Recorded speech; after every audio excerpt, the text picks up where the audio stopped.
오늘 우리가 함께 나눌 말씀은 예레미야서 52장 12절에서 34절 말씀입니다. 오늘은 이 예레미야서의 마지막 시간입니다.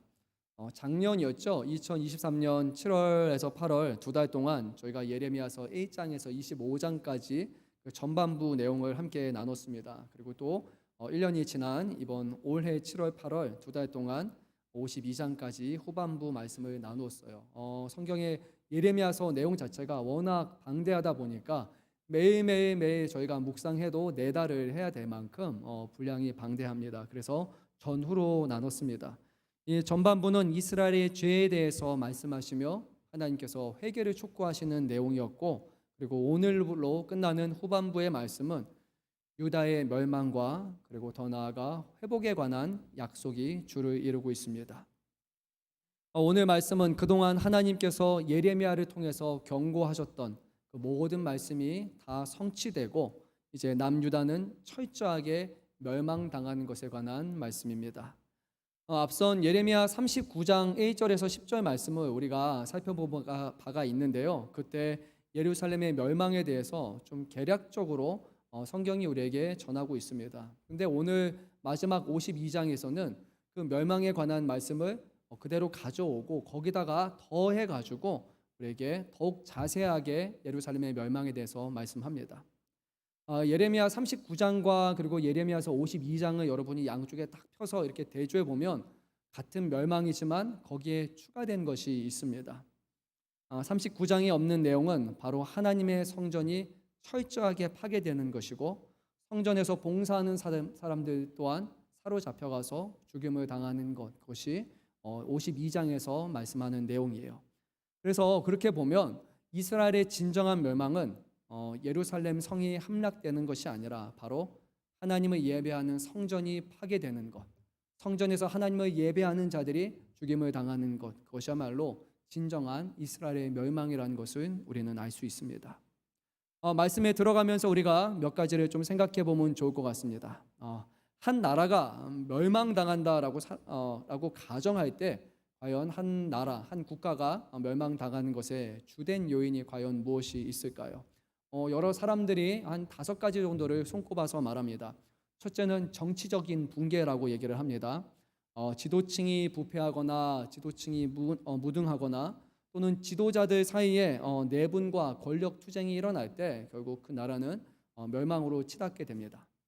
뿐만 아니라 경제적인 그런 붕괴가 있습니다. 심각한 경제 불황이 닥쳐오게 되고 재정적인 적자가 계속해서 누적되게 되고 통화 가치가 하락하게 되고, 그리고 인플레이션의 문제가 발생할 때, 그리고 그 나라를 지탱하고 있는 어떤 내수 또는 그 나라만이 갖고 있는 특징들이 있잖아요. 그런 자원들이 고갈될 때 결국에 경제적인 안정과 국가 운영에 치명적인 영향을 끼치게 됩니다.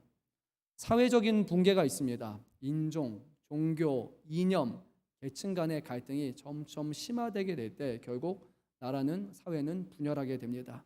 그리고 국가의 통합이 점점 어려워지게 되죠. 또한 사회 전반에 걸쳐서 도덕적이고 윤리적인 타락에 만연하게 되면 그러면 공공질서와 또 법치가 무너지게 되고 국가 존립의 위협을 받을 수 있습니다. 뿐만 아니라 4번째로는 외교적인 고립이라 할 수 있어요. 다른 국가들과의 관계가 악화되는 경우 또는 심지어는 고립되는 경우 국가의 안보와 또 경제가 위태로워질 수 있고요. 국제사회의 제재나 외교적인 고립으로 인해서 결국 국가의 경제와 정치적인 안정이 위협받아서 나라가 이제 붕괴하게 되죠.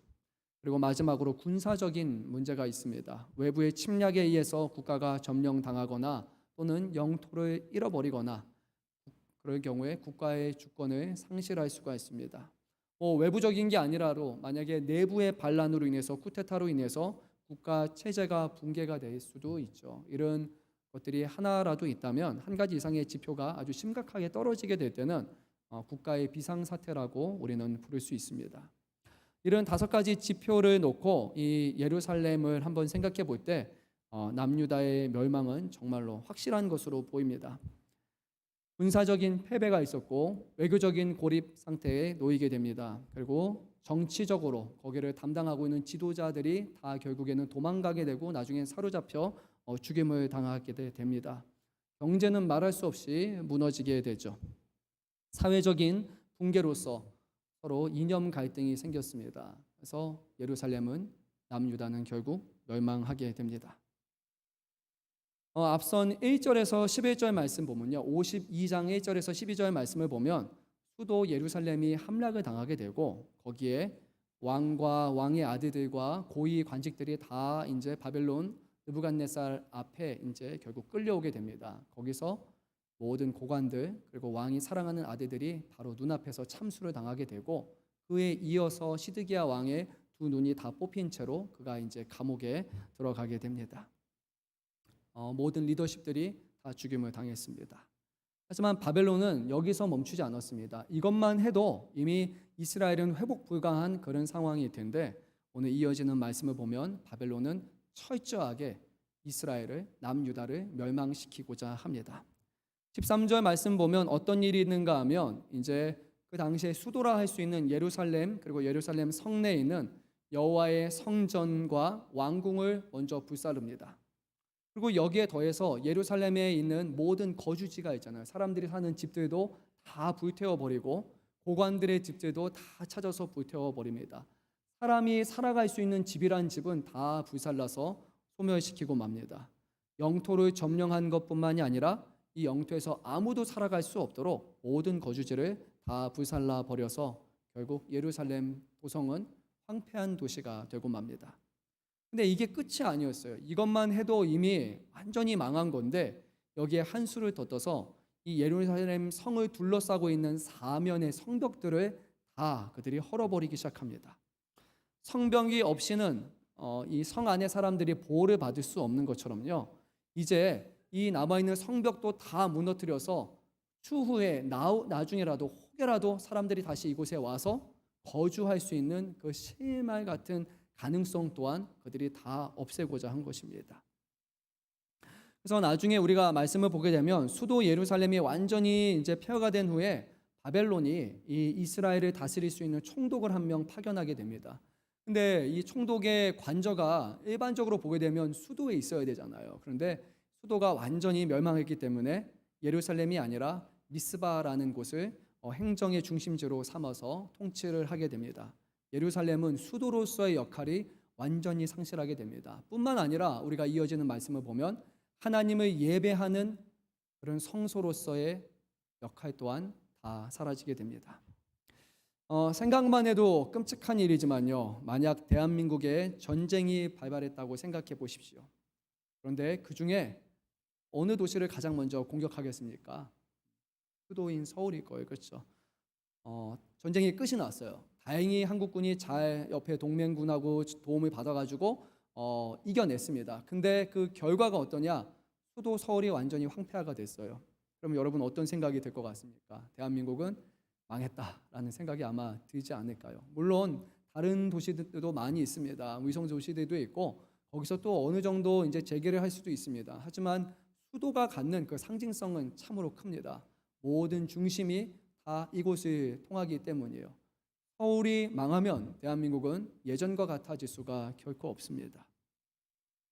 바벨론은 다른 곳이 아니라 바로 이 예루살렘이 수도였기 때문에 가장 중심지였기 때문에 거기를 철저하게 공략을 합니다. 근데 이것만 해도 이미 이스라엘은 끝이 났어요. 그런데 바벨론은 여기서 끝이 나지 않습니다. 남아있는 사람들도 포로로 잡아가기 시작을 합니다. 우리 한번 본문의 15절, 16절 말씀을 한 목소리로 읽도록 하겠습니다. 사령관 느부사라단이 백성 중 가난한 자와 성중에 남아있는 백성과 바벨론 왕에게 항복한 자와 우리의 남은 자를 사로잡아갔고 관리하는 자와 농부가 되게 하였더라. 아멘. 우리가 읽은 이 두 절 말씀을 보게 되면 총 네 부류의 사람이 언급이 됩니다. 백성 중에 정말 가난한 사람이 있어요. 집이 없는 사람이에요. 이 사람은 거의 노예라 할 수 있을 정도로 자기 자신을 다른 사람에게 팔았던 그런 사람이에요. 가난한 사람. 그리고 성중에 남아있는 백성이 있는데 그들은 성 내에 살았으니까 그래도 좀 잘 사는 사람들이에요. 부유계층입니다. 또 다른 사람들은 바벨론 왕에게 항복한 사람이에요. 우리는 당신에게 다 맡기겠습니다. 이름한 사람입니다. 친바벨론파예요.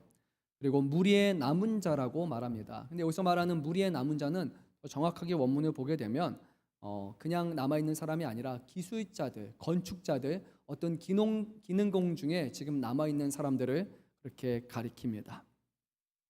수도의 예루살렘에 거주하고 있는 백성, 바벨론의 왕에게 항복한 자, 그리고 기술자, 이 사람에 대한 처우는 뭐였냐면 그들을 다 포로로 바벨론으로 데려가는 것이었습니다.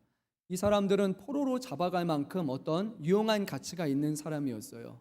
그리고 이 사람들을 이곳에 가만히 내버려 두면 어쩌면 예루살렘을 다시 일으킬 수 있는 그런 역량이 있는 사람이기 때문에 그 사람들은 모두 다 포로로 사로잡아갑니다. 그리고 남겨둔 사람들이 있었습니다. 바로 가난한 사람들, 아무것도 소유하지 않고 가장 하층 사람들만 남겨놓고 그들에게 포도원을 맡기고 그리고 그들에게 밭을 맡겨서 거기서 열심히 벌어들여가지고 다 바벨론에게 바치라고 그렇게 하게 됩니다. 수도 예루살렘도 완전히 무너졌고 사람이 살아갈 수 있는 터전도 이제 제공할 수 없게 되었는데 그뿐만이 아니라 남겨진 모든 백성들도 포로로 사로잡혀 가게 되고 이제 명실상부 남유다는 수도의 자격을 상실하고 정치적으로 그리고 경제적으로 모든 것이 공백 상태에 놓이게 됩니다. 아니 바벨론 해도 좀 너무한 거 아닙니까? 이렇게까지 사람들을 괴롭히고 이렇게까지 철저하게 예루살렘을 무너뜨려야만 했습니까? 생각해 보면요, 바벨론은 강대국이에요. 예루살렘과 또 남유다와 비교하면 정말 이게 체급이 맞지 않습니다. 바벨론의 영토가 이 제국의 영토는 뭐 메소포타미아 전역을 다 포함해서 오늘날 이라크, 시리아, 레바논, 오늘날의 이스라엘, 요르단, 터키 남부, 이란 서부 그리고 아라비아 반도의 일부에 이를 만큼 방대한 영토를 갖고 있단 말이에요. 뭐 정확한 그 수치는 우리가 추산을 해야 되지만 뭐 50만 제곱킬로미터에서 80만 제곱킬로미터라고 하는데 저는 뭐 들어도 이게 잘 와닿지는 않습니다. 근데 그거 숫자로 보면 모르겠는데요. 남유다 왕국의 면적은 뭐 50만, 80만이 아니라 8천에서 1만 제곱킬로미터예요. 그러니까 차이가 어마어마하잖아요. 적게는 50배에서 많게는 100배 정도의 차이가 납니다. 그러니까 이건 붙을 만한 그런 상대가 결코 아니에요. 이 남유다는 바벨론에게 있어서 전혀 위협이 될 만한 그런 나라가 아닙니다. 그냥 아주 자그마한 그런 나라에 불과합니다. 그래서 바벨론이 남유다를 총 3번에 걸쳐서 침공하게 되는데 2번에 걸친 그런 침략에도 불구하고 멸망시키지 않았던 이유는 굳이 멸망시키는 것보다 그냥 우리의 속국으로 만드는 것이 훨씬 더 편리하고 우리에게 더욱더 이득이 될 것이라 생각했기 때문이에요. 그래서 침공에 올 때마다 성에 있는 어떤 보물들을 가져가고 거기에 있는 유능한 엘리트들 그런 사람들만 포로로 데려갑니다. 그리고 자신들의 편에 서지 않는 왕들을 포로로 잡아가고 다른 왕을 꼭두각시 왕으로 세우는 일을 해서 계속해서 예루살렘 또 남유다와 그 정도의 관계를 유지하려고 했던 거예요. 우리에게 도움이 되는 그런 속국으로 말입니다. 근데 문제는 시드기야 왕이 거기서 배반을 하게 됩니다. 이 바벨론의 꼭두각시 왕이 되고 싶지 않았기 때문에 전통적으로 강자라 할 수 있는 애굽의 편에 서게 되고 그 옆에 있는 가신들 그 사람들 가운데 혈연 관계 그리고 여러 가지 관계로 묶여 있는 사람들이 있다 보니까 결국에는 애굽의 소리를 듣게 되고 그리고 나서 바벨론 왕은 이것을 괘씸하게 여겨서 본보기로 삼기 위해서 철저하게 예루살렘을 무너뜨리게 됩니다. 나를 배신했어? 나를 저버렸어? 그러면은 지도에서 사라지게 만들어 주겠다라는 것이 이 바벨론 왕의 결정이었습니다. 근데 왜 시드기야 왕은요, 좀 이런 어리석은 행동을 취했을까요? 이 체급이 되지 않고 결코 싸워서 이길 수 있는 그런 상대가 아니에요. 그렇다고 애굽이 자기를 위해서 얼마나 많이 도와주고 희생을 하겠어요. 마지막에 하나님께서는 예레미야 선지자를 통해서 지금이라도 내가 내 말에 순종하고 빨리 손들고 나와서 항복해라. 그러면 포로로는 잡혀가겠지만 예루살렘이 무너지진 않을 거야. 불타지는 않을 거야. 너도 살 수 있을 거야 라는 말씀을 계속 하셨단 말이에요. 그럼에도 불구하고 시드기야 왕은 끝까지 하나님의 말씀을 순종하지 않고 결국 고집을 부려서 죽게 됩니다. 2가지 큰 영향력이 있는데 하나는 주변에 있던 고위 관직들이었고 또 하나는 이 당시에 예루살렘에 있었던 잘못된 종교 지도자들에게 있었습니다. 하나냐와 같은 가짜 선지자들. 왕이여 걱정할 필요가 없습니다. 이스라엘이 어떤 나라입니까? 남유다가 어떤 나라입니까? 여기는 하나님의 성전이 있는 나라요. 하나님이 보호하사 지켜줄 것입니다. 바벨론이 아무리 크고 위대하지만 우리는 하나님이 다스리는 나잖아요. 그러니까 우리는 염려할 필요가 없습니다. 우리는 끝까지 막아낼 것입니다. 얘기를 했습니다. 왕은 그들의 말에 더 귀를 기울이게 됩니다. 하나님은 아니야. 바벨론에게 항복해라. 포로로 잡혀가라. 그것이 내가 너에게 준 뜻이다라고 말했지만 시드기야 왕은 그게 아니라 자기를 기쁘게 하고 평안하게 하는 말, 그것을 쫓게 됩니다. 결국 시드기야 왕은 하나님의 말씀을 거부하기에 이릅니다. 우리가 말씀을 보면서 또 오늘 마지막 시간이니까요. 이 예레미야서의 내용을 조금 보게 되면 정말로 제 마음에 있어서 안타깝다라고 느껴진 그런 본문이 하나가 있었어요. 뭐냐면 시드기야 왕은요, 예레미야가 참 선지자라는 것을 알았어요. 가짜 선지자라고 생각하지 않았고, 가짜 선지자는 이미 죽었고, 와, 예레미야는 진짜 선지자라고 그렇게 인정을 합니다. 그리고 예레미야에게 하시는 말씀도 하나님이 주시는 말씀이라는 것을 그는 인정을 했어요. 그래서 하나님이 뭐라고 말하시든 하나님 앞에 기도 좀 해줄래라고 오히려 그렇게 예레미야를 찾아갈 만큼 예레미야와 예레미야 하나님을 그는 믿었던 사람이에요. 하나님의 말씀을 듣지 않으면 결국 심판이 임할 것이라는 것도 그는 알았습니다. 그런데 끝까지 하나님의 말씀을 불순종했다는 거예요. 그 이유는 무엇입니까? 하나님이라는 존재에 대해서는 알고 인정했지만 그 하나님을 끝까지 신뢰하지 않았기 때문이에요. 우리 한번 자막을 보면서 읽었으면 좋겠습니다. 예레미야서 38장 17절 18절 말씀을 우리 함께 읽도록 하겠습니다.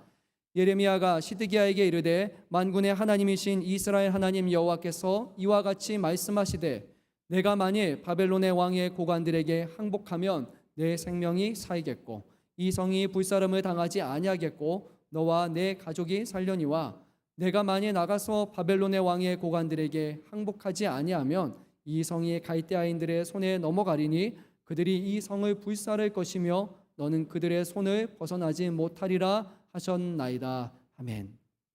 예레미야 선지자는 시드기야 왕에게 하나님의 뜻을 분명하게 전했습니다. 항복하십시오. 그러면 당신도 살 것이고 예루살렘 성도 파괴되지 않을 것이고 당신의 가족들도 다 살 것입니다. 하지만 당신이 항복하지 않으면 성이 함락될 것입니다. 불타오를 것입니다. 그리고 당신도 사로잡히게 될 것입니다. 이렇게 얘기를 합니다. 그 말을 들은 시드기야가 무엇이라 대답했냐면 19절 말씀도 우리 한번 읽어보도록 하겠습니다. 시드기야 왕이 예레미야에게 이르되 나는 갈대아인에게 항복한 유다인을 두려워하노라. 염려하건대 갈대아인이 나를 그들의 손에 넘기면 그들이 나를 조롱할까 하노라 하는지라. 아멘. 이런 의미예요. 예레미야 내가 누구를 정말로 두려워하고 무엇을 염려하는지 아니? 하나님이 아니야. 내가 정말로 염려하는 건 이거야. 지금 바벨론에게 먼저 투항한 사람들 있잖아. 친바벨론적인 성향을 가진 사람들 있잖아. 내가 지금 와서 항복하게 되면 그 사람들이 나를 가만히 둘까? 아니야. 나를 죽이거나 나를 사로잡아가지고 어떤 공을 취하려고 하지 않겠니? 나를 조롱하고 나를 학대하지 않겠니? 무능한 왕이라고 얘기하지 않겠니? 나는 그 사람들이 정말로 두렵단다. 이것이 시드기야 왕의 대답이었습니다. 하나님이 아니라 그가 두려웠던 것은 옆에 있는 사람을 더 두려워한 것이었어요. 그래서 예레미야는 이렇게 말합니다. 그런 일은 결단코 일어나지 않을 것입니다. 내가 왕에게 분명히 말씀드리지 않았습니까? 여호와 하나님이 지켜주실 것이라고요. 여호와 하나님의 말씀에 순종하십시오. 그러면 왕이 하나님의 은혜를 받아서 생명을 보존하게 될 것입니다. 이것이 하나님의 말씀입니다. 하지만 시드기야 왕은 끝끝내 항복하지 않았습니다. 이유는 한 가지예요. 하나님을 신뢰하지 않았기 때문이에요. 그에게 있어서 하나님은 그 정도의 하나님이에요. 알아요. 그 하나님의 말씀도 맞아요. 그렇게 순종하지 않으면 심판받고 하나님 앞에 혼을 날 것도 알아요. 근데 그거는 그거고요. 지금 나에게는 현실이 더 중요해요. 지금 현재 상황이 더 중요해요. 사람이 더 무서워요. 저 사람이 나를 어떻게 해야 할까? 나는 그게 무서워요. 하나님은 그러지 않을 거 알아요. 그런데 사람은 정말로 무섭습니다. 사람들의 시선도 무섭습니다. 나에게는 현실이 더 무서운 일입니다. 그것이 시드기야 왕의 고백이었고 그는 끝까지 하나님을 신뢰하지 않습니다. 그래서 나중에 예루살렘 성에 바벨론이 이제 군대가 쳐들어왔다는 소식을 듣자 어떻게 합니까? 하나님 앞에 회개하고 기도하고 나가서 자기 자신을 내어준 것이 아니라 한밤중에 자신의 측근 인사들과 함께 또 호위하는 군대와 함께 아주 몰래 밤에 성을 빠져나갑니다. 아라비아 사막 방면으로 도망을 칩니다. 하나님보다는 자신의 결정을 믿었던 사람, 자신의 곁에 있던 사람들을 더 신뢰했습니다. 하지만 안타깝게도 그는 붙잡히게 되고 자신을 제외한 모든 사람들이 자기가 보는 눈앞에서 다 참수를 당하게 되고 그 또한 두 눈이 뽑혀서 결국 투옥이 됩니다. 사랑하는 성도 여러분, 오늘 우리가 시드기야의 말로를 보면서 지금 오늘 우리가 누구를 신뢰하고 있는지를 한번 생각해 봐야 합니다. 누구를 신뢰하십니까? 여러분 자신을 가장 많이 신뢰하십니까? 아니면 여러분 주변에 있는 사람들을 가장 많이 신뢰하십니까? 아니면 여러분께 있어서는 하나님이 가장 크시고 하나님이 신뢰의 대상이십니까? 저희 이번에 수요일에 리더 모임을 했는데 한 분이 그러셨어요. 그렇죠? 예수 믿으세요? 그러니까 그분이 하는 소리가 나는 내 주먹을 믿습니다. 뭐 이렇게 얘기를 하신다는 거예요. 하나님, 난 믿지 않아요. 나는 내 자신을 믿어요. 내가 가진 것, 내가 이룩한 것, 지금 내 건강, 내가 붙어 있는 것, 이게 중요한 거예요. 하나님은 나에게 별로 중요하지 않습니다. 그런 말 필요 없습니다. 어쩌면 우리도 하나님을 믿는다고 하면서 하나님을 신뢰한다고 말하면서 오늘 이 자리에 나와서도 하나님이 우리의 왕이시다. 하나님은 거룩하시다. 하나님은 존귀하시다. 하나님은 능력이 하나님이시다. 그렇게 우리는 고백하면서 실제로 우리는 하나님을 신뢰하지 않고 살아갈 수도 있습니다. 하나님은 그냥 우리의 뭔가에 더해주는 정도로, 그냥 우리의 안전을 보장해주는 그런 그물망 정도로 우리가 여기고 있다면 그것은 하나님을 신뢰하는 것이 결코 아닙니다. 하나님은 이렇게 말씀하셨어요. 나를 믿지 못하겠다면 하나님이 행하신 일들을 봐서라도 하나님을 믿으라고 하십니다. 요한복음 14장 11절에서 예수님은 자신의 제자들에게 이렇게 말씀을 하셨습니다. 우리 한번 말씀을 같이 읽어보도록 하겠습니다. 내가 아버지 안에 거하고 아버지께서 내 안에 계심을 믿으라. 그렇지 못하겠거든 행하는 그 일로 말미암아 나를 믿으라. 아멘. 예수님이 제자들에게 말씀하셨어요. 이제 내가 좀 있으면 죽을 날이 다가온다. 내가 사로잡혀서 고난을 당하게 될 것이고 그리고 십자가 달려 죽음을 당하게 될 것이다. 하지만 그것이 끝이 아니라 3일 후에 다시 살아나게 될 것이다. 그러니까 너무 걱정하지 마. 너무 염려하지 마. 두려워하지 마 라고 얘기를 해요. 그러니까 제자들이 아니라고 두려워하는 거예요. 주님 떠나서는 안 된다고 얘기를 하는 거예요. 그러니까 예수님이 뭐라고 말씀하시냐면 야, 너희가 지금 내 말을 믿지 못하겠거든. 내가 하는 말을 믿지 못하겠거든. 내가 너희와 함께 있으면서 보여줬던 그 기적을 믿으라 라고 얘기하시는 거예요. 이 기적이 어디서부터 왔느냐?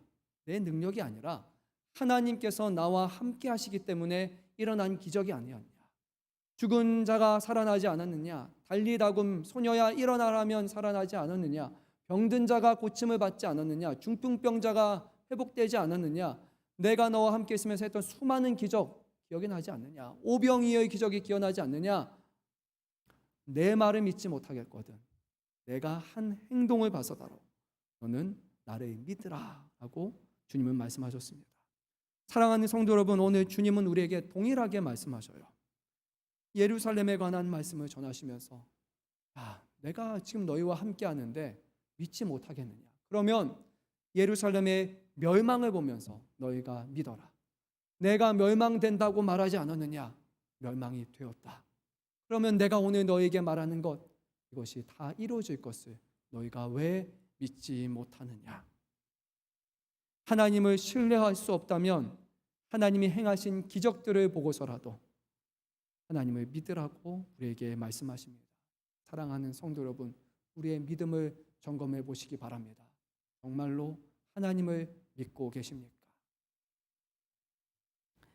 오늘 바벨론의 수도 공략은 철저했습니다. 수도가 폐허가 되었고 구시점이 될 수 있는 사람들을 다 포로로 사로잡아갔습니다. 근데 그게 끝이 아니에요. 아직도 끝이 아니에요. 한 가지가 더 남아 있었습니다. 바로 종교라는 것이 남아 있었어요. 이 바벨론은 종교가 가진 그 힘을 알았습니다. 하나님의 존재를 믿든지 믿지 않던 간에 이 종교의 힘을 무시할 사람은 없어요. 그 종교의 힘으로 규합되고 거기서 일들을 이뤄나가는 것을 우리는 보잖아요. 그래서 결국 바벨론은 이스라엘이 갖고 있는 종교인 하나님을 예배하는 성전을 완전히 파괴하기로 결정합니다. 우리 본문의 17절 말씀을 읽도록 하겠습니다.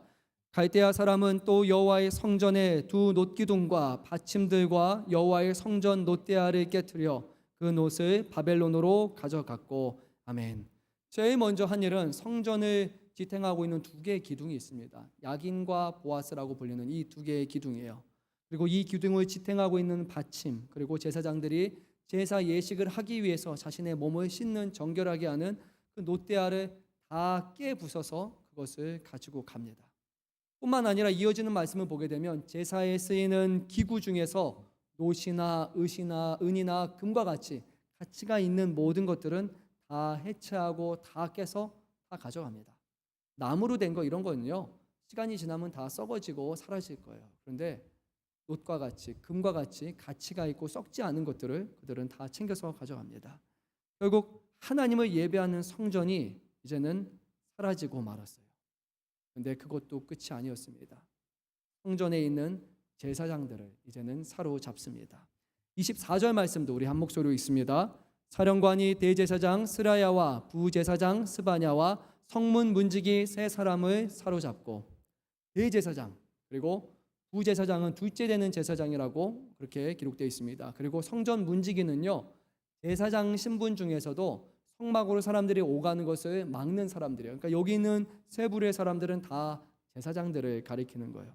그들이 다 사로잡히게 됩니다. 뿐만 아니라 그곳에 성전에 여전히 남아 있었던 그런 사람들도 다 사로잡은 후에 군사 주둔주인 리블라로 끌고 가게 되고, 거기에 있었던 느부갓네살 왕은 뭐라고 결정을 내립니까? 다 죽이라 하고 결정을 내립니다. 하나님을 섬기는 대제사장, 부제사장 그리고 제사장들이 그곳에서 다 처결을 받아서 죽임을 당합니다. 예루살렘은 이제는 성소로서 하나님을 예배하는 장소로서의 그 기능을 완전히 상실하고 말았습니다. 사랑하는 성도 여러분, 하나님이 자신을 예배하는 성전이 파괴되는 것을 이렇게 용납하셨다는 사실에 대해서 여러분 어떤 생각이 드십니까? 이 성전은요, 하나님을 예배하기 위해서 지음받은 곳이 아닙니까? 이 성전에서는 날마다 아침 저녁으로 제사장들의 주도하에 상번제로 하나님을 예배합니다. 이 성전에서는 불을 항상 켜놓습니다. 하나님의 임재를 사모하며 하나님의 복주심과 하나님의 이스라엘을 지켜주시고 또 하나님을 예배하는 곳, 이 장소가 바로 거룩한 성전이었어요. 종교적인 모든 제의가 이루어지는 곳이었습니다. 이스라엘 종교에게 있어서는 가장 중요한 장소가 바로 이 성전이었습니다. 그런데 하나님은 이 성전을 기둥조차 다 뽑아서 내어주고 마셨습니다. 성전이 무너졌다는 것은 단순히 건물이 무너졌다는 것의 의미가 아닙니다. 하나님이 더 이상 이곳에 계시지 않다라는 그런 의미가 있는 거예요. 하나님이 이스라엘을 버리셨다라는 의미로 받아질 수 있습니다. 근데 우리가 하나님께서 성전을 버리도록, 성전이 무너지도록 내버려두신 그 이유에 대해서 생각해 봐야 되는데요. 제일 먼저 하나님께서 모세에게 이동식 성막을 주셨던 적이 있어요. 성막을 주셨던 이유는 한 가지였거든요. 하나님이 이 성막 안에만 머물겠다라는 그런 의미가 아니라 하나님이 백성 가운데 함께 한다라는 증거로서 그들의 성막을 주시고 그들 진영 가운데 가장 중심 위치에 차지하셨어요. 사람들은 하나님 어디 계십니까? 우리가 믿는 여호와 하나님 어디 계십니까? 야, 중간에 봐라. 저기에 성막이 있지 않냐? 거기서 연기가 나는 것을 보면서 하나님이 저기 계신다. 너희가 이것을 바라보라라고 하셨던 거예요. 보이지 않는 하나님이 사람들의 믿음을 부여하기 위해서 가시적인 성막을 허용하신 겁니다. 하나님은 성소에 거하시는 분이 아니라 하나님은 실제로는 당신의 백성들 가운데 함께 하신다는 것을 가르쳐주고 있어요. 오늘도 우리가 하나님을 예배하기 위해서 모였잖아요. 우리는 이곳을 교회라고 부르지만 엄밀하게는 말하면 예배당이라고 우리는 예배 처소라고 부릅니다. 하나님을 믿는 사람들이 함께 모여서 하나님을 예배하는 장소예요. 여러분들이 오늘 주일에 모일 때는 사람들이 많죠. 그런데 평일에 오셔서 한번 보신 분도 있습니까? 여기 썰렁합니다. 그냥 건물에 불과해요. 여기 청소하시고 이렇게 봉사하시는 분만 알 거예요. 평소에는 불도 다 꺼져 있어요. 그런데 하나님을 믿는 백성들이 이 자리에 올 때 모든 빛이 환하게 밝히게 되고 이곳은 하나님을 예배하는 장소로서 역할을 감당하게 되는 거예요. 건물 자체가 하나님 앞에 드려지는 그런 장소가 아니라 하나님을 예배하는 백성들이 모여 있을 때 이곳이 하나님의 교회가 된다는 것을 우리는 반드시 기억해야 됩니다. 예루살렘은 무너졌어요. 예루살렘에 있는 성전도 무너졌어요. 그러면 하나님은 어디 계실 것 같습니까? 하나님은 그들의 백성과 함께 하시잖아요. 이제 그들이 바벨론으로 잡혀가게 되면 하나님은 바벨론의 백성들과 함께 거하시게 됩니다. 하나님이 예루살렘에 거주하면서 70년 후에 회복이 있다고 얘기했잖아. 70년 동안 떨어져 있다가 70년 후에 이곳에서 다시 만나자. 하나님은 그렇게 말씀하신 것이 아니에요. 예루살렘 성전이 없어지면 나도 이곳에 거하는 것이 아니라 너희 가운데 너희와 함께하면 너희와 같이 바벨론으로 가서 그곳에서 너희의 기도를 들으며 그곳에서 너희를 도와주며 너희를 보살펴 주겠다라는 하나님의 결심이 이곳에 있는 것이고 이것을 망각하고 있는 백성을 향해서 하나님이 함께 하신다는 것을 깨닫게 하기 위해서 주님은 예루살렘 성전을 그 기둥조차 뽑아서 다 흩으신 것을 보게 됩니다. 그래서 오늘 말씀 끝부분을 보게 되면 예레미야의 말씀은 바로 이러한 증거로서 끝이 맺습니다. 우리 31절부터 34절까지의 말씀을 한 목소리로 읽습니다. 유다 왕 여호야긴이 사로잡혀 간 지 37년 곧 바벨론의 에월 무로닥 왕의 즉위 원년 12째 달 25째 날 그가 유다의 여호야긴 왕의 머리를 들어주었고 감옥에서 풀어주었도다. 그에게 친절하게 말하고 그의 자리를 그와 함께 바벨론에 있는 왕들의 자리보다 높이고 그 죄수의 의복을 갈아입혔고 그의 평생 동안 항상 왕의 앞에서 먹게 하였으며 그가 날마다 쓸 것을 바벨론의 왕에게서 받는 정량이 있었고 죽는 날까지 곧 종신토록 받았도다. 아멘. 말씀의 끝부분에 갑작스럽게 한 명의 인물이 딱 등장을 합니다. 37년 전에 사로잡혀갔던 잠깐 남유다의 왕이었던 몇 달 섬기지 못했던 그 여호야긴 왕이 갑자기 등장을 합니다. 근데 그는 등장과 함께 하나님의 은혜를 입은 사람이라고 성경은 말합니다. 그동안은 포로였어요. 죄수로 37년을 살았어요.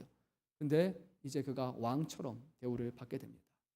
백성들도 다 잊었을 거예요. 37년 전에 포로로 잡혀간 왕을 누가 기억하겠습니까? 무능한 왕이고 어딘가에 갇혀있고 죽었다 할지라도 아무도 생각하지 않는 왕이에요. 그런데 백성들은 다 잊었지만 잊지 않은 한 분이 계셨어요. 하나님은 37년이라는 시간 동안 그와 함께 하시며 그를 지켜주셨다는 것을 우리가 보게 됩니다. 하나님은 바벨론에 있는 백성과 함께 하신다는 것을 오늘 분명히 말씀하고 있습니다. 하나님이 함께 하시기 때문에 그들은 비록 포로로 잡혀갔지만 거기에 회복의 역사가 일어날 것이다. 성경은 그렇게 말씀하며 끝을 맺습니다. 사랑하는 성도 여러분, 성전이 없다 할지라도요 하나님은 하나님의 백성과 늘 함께 하시는 사실을 기억해야 됩니다. 하나님은 우리가 모일 때만 이곳에만 거하시는 분이 아니라 여러분의 매일의 삶 가운데 함께 하시는 하나님이심을 여러분 믿어야 됩니다. 이 땅에 오신 예수님께서 헤롯이 지은 그 멋진 성전을 보면서 향하면서 이렇게 말씀하셨습니다. 너희가 이곳을 헐라 내가 사흘 동안에 일으키리라. 많은 사람들이 이 성전을 바라봤어요. 외관을 보면서 예루살렘 전체 면적의 6분의 1에 해당하는 이 어마어마한 성전, 기둥 하나가 돌을 깎아서 여기서부터 저 천장에 이를 만큼 10m가 넘는 하나의 돌로 기둥을 만든 만큼 그 아름드리한 그 성을 바라보면서 와 정말로 멋있다. 이렇게 멋있는 성전이야말로 하나님을 예배할 만한 곳이다 라고 사람이 찬양을 했어요. 근데 예수님은 그게 아니라는 것을 분명히 말씀하셨어요. 성전이 중요한 것이 아니라 성전이 있어야지만 되는 것이 아니라 내가 사흘 동안에 일으킬 수 있는 것처럼 정말로 중요한 것은 내가 이곳에 있는가 하나님의 함께 하시는가가 더 중요하다는 사실을 분명히 우리에게 말씀하셨습니다. 예수님이 바로 성전이시며 성전의 중심이라는 것을 선포하셨습니다. 근데 놀라운 사실이 하나가 있어요. 예수님이 성전의 중심인 게 맞아요. 모든 예배의 중심은 주님이세요. 근데 그게 다가 아니라 성경은 우리가 바로 예수님의 몸이라고 말씀합니다. 고린도전서 12장 27절 말씀입니다. 너희는 그리스도의 몸이요 지체의 각 부분이라. 아멘. 무슨 말씀입니까? 하나님이, 예수님이 자신이 성전이신데 나 혼자만 성전인 게 아니라 너희도 나와 하나가 되어서 하나님의 성전을 이룬다라고 말씀하신 거예요. 예수님이 우리와 운명을 같이 하시고 생명을 같이 하시는 공동체로 자기 자신을 내어주신 거예요. 그분의 가장 귀한 몸을 바로 우리가 몸이라고 말씀하신 거예요. 하나님은 건물에 거하시는 분이 아니라 하나님은 성전에 거하시는데 그 성전은 바로 그의 이름으로 모인 주님을 사랑하는 하나님의 백성, 곧 주의 지체된 우리라고 오늘 성경은 분명히 말씀하십니다. 오늘 우리 예배당에 거하시는 하나님이 아니라 우리 안에 거하시는 하나님을 우리는 반드시 기억해야만 합니다. 말씀을 끝마칩니다. 하나님의 말씀이 이루어졌습니다. 예루살렘이 파괴되었어요. 정말로 예루살렘은 폐허가 되고 말았습니다. 그러나 끝은 아닙니다. 왜냐하면 하나님은 멸망에 관한 말씀만이 아니라 회복에 관한 말씀도 주셨기 때문입니다. 이스라엘을 향한 징계의 말씀도 이루어졌다면 이스라엘을 향한 회복의 말씀도 분명히 이루어질 것입니다. 바벨론은 예루살렘을 멸망시켰고 성전을 파괴했고 기구를 가져갔고 제사장을 죽이면 이제 이스라엘 백성들의 종교는 끝이 났다라고 생각을 했습니다. 하지만 성경은 무너져도 성전의 주인 되시는 하나님을 해할 수는 없습니다. 하나님이 살아계시기 때문에 이스라엘은 멸망 중에서도 소망을 품을 수 있었습니다. 사랑하는 성도 여러분, 하나님을 신뢰하시기를 바랍니다. 절망 중에서도 일하시는 하나님을 여러분들은 보게 될 것입니다. 때로는 우리가 그분이 보이지 않아서 하나님이 정말로 우리의 음성을 들으시는가, 우리의 형편을 아시는가, 그런 의심이 들 때가 있어요. 염려가 될 때가 있습니다. 하나님의 목소리는 잘 들리지 않아요. 주님의 음성을 듣기 원합니다라고 기도하지만 들리지 않아요. 그런데 옆 사람의 목소리는 아주 크게 들려요. 우리를 힘들게 하는 사람들의 목소리 잘 들려요. 그리고 내가 진리다, 이렇게 하면 성공이다, 이렇게 하면 잘 사는 것이다, 이렇게 가야 된다고 말하는 세상의 소리는 정말로 크게 들립니다. 하나님의 소리는 잘 안 들려요. 그래서 우리의 마음에 의심이 들 때가 있습니다. 주님은 우리에게 말씀하셨어요. 내 말을 들어서 믿지 못하거든 내가 행하는 일로 말미암아 나를 믿으라. 사랑하는 성도 여러분, 예수 그리스도의 십자가를 붙드시기 바랍니다. 그리고 빈 무덤을 기억하시기를 바랍니다. 죽음 가운데 다시 살아나셨던, 우리를 위해서 이 모든 것을 행하신 주님을 붙드시기를 바랍니다. 하나님의 말씀이 믿어지지 않을 때 주님이 우리를 위해서 행하신 것을 여러분 바라보시기 바랍니다. 그리고 믿음의 주요 온전케 하시는 예수를 바라봐야 할 것입니다. 하나님이 늘 하나님의 사랑하는 자녀된 우리들과 함께 하십니다. 그리고 주님을 예배하는 교회로 우리를 세우셨으니 모여서만 교회가 아니라 흩어져서도 매일의 삶 가운데 주님의 몸이요 주님의 지체로서 하나님을 예배하는 성전으로서 살아가시는 저와 여러분 되시기를 주님의 이름으로 축원합니다. 기도드립니다. 사랑이 많으신 주님,